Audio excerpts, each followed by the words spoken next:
This is not a decision that was made on the back of a napkin. U.S. Secretary of State Marco Rubio cautioned NATO allies that the number of U.S. troops in Europe will change, hours after President Donald Trump surprised them by pledging thousands of troops would be sent to Poland.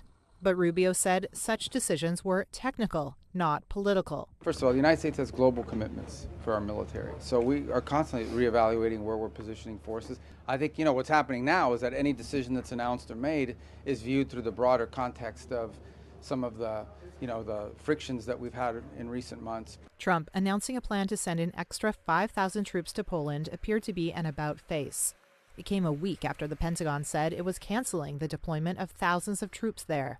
On Friday, NATO allies and Secretary General Mark Rutte applauded the shift.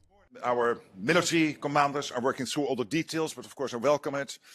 But let's be clear, the trajectory we are on, which is a stronger Europe and a stronger NATO, making sure we will, over time, step by step, be less reliant on one ally only, as we have been for so long, which is the United States.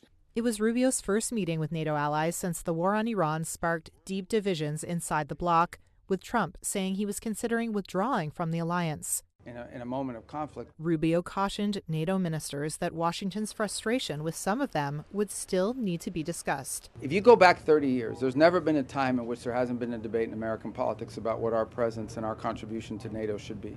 And that is always driven by what is the value of NATO to the United States. I understand NATO is valuable to Europe, and it should be. It also has to be valuable to the United States. Trump has fiercely criticized NATO members for not doing more to help the U.S.-Israeli military campaign on Iran. On Friday, Rubio said the U.S. had not asked NATO for help on the Strait of Hormuz, through which a fifth of the world's oil and natural gas moves. But he said there needed to be a plan B if Iran refuses to reopen the waterway. He said the U.S. has seen some progress towards a deal with Iran, but more work is required.